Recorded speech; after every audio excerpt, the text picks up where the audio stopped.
Au fil des années, l'école des sœurs est devenue une véritable institution en Marquise. La vie de plusieurs générations de filles a été rythmée par ces longues traversées, souvent pénibles, sur le bateau administratif, sillonnant les îles pour assurer le ramassage scolaire lors des vacances. Car la vie a repris aux Marquises. Ils sont plus de 8000 aujourd'hui sur l'archipel et plus encore à s'être installés à Tahiti. Le docteur Rollin, qui fut dans les années 1920 chargé par le gouverneur Rivet de lutter contre la dépopulation, témoignera tout au long de sa vie de sa gratitude envers les sœurs. Rollin vient ici pour étudier qu'est-ce qu'on peut faire. Eh bien, une des mesures qu'il va prôner, qu'il y ait un collège, un pensionnat pour les filles. Et il a signé une lettre quand il est parti en disant que c'est parce que les sœurs ont ouvert ce pensionnat que les Marquisiens ont survécu. Pendant 5 ans dans le groupe Nord, puis un an passé dans le groupe Sud des Marquises, j'ai lutté pour cette œuvre humaine de sauver une population à l'agonie. J'ai évidemment été aidé par un gouvernement intelligent et humain qui m'a fourni les moyens matériels indispensables. Mais je dirais pourtant que sans la mission, il n'y aurait plus de Marquisiens depuis longtemps. Je souhaite à votre école la prospérité qu'elle mérite.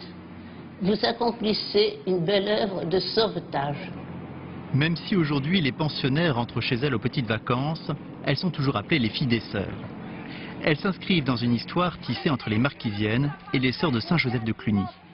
En 80 ans, ces dernières ont été nombreuses à se relier ici. Pour les plus anciennes, cela a commencé par un incroyable voyage.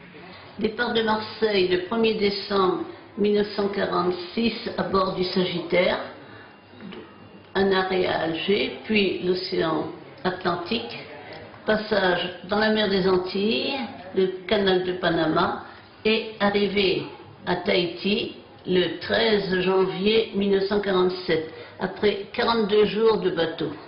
Là, un arrêt, attendre la goélette du nez des Marquises, la Vaïtéré, puis avec la Vaïtéré, 5 jours de mer pour arriver à Tuona le 13 février 1947.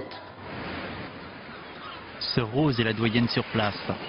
Figure emblématique du pensionnat, elle en est aussi la mémoire. Nous sommes arrivés un jeudi matin, tout l'internat était sur la plage.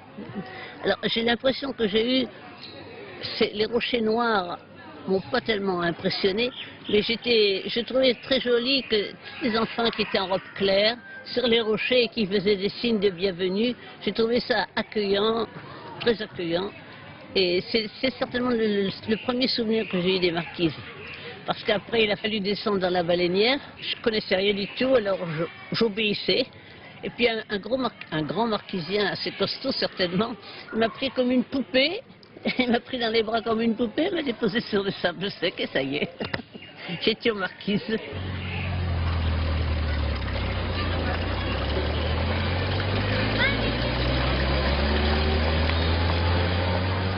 Est-ce que vous vous souvenez pourquoi vous avez choisi l'Océanie? Non, je ne sais rien. Non, c'est une idée. Bon, c'est pareil que je voulais être missionnaire en Océanie, c'est tout. J'ai jamais cherché pourquoi. C'est l'appel. Oui, exactement. Mais vous connaissez rien de l'Océanie? Non, rien du tout.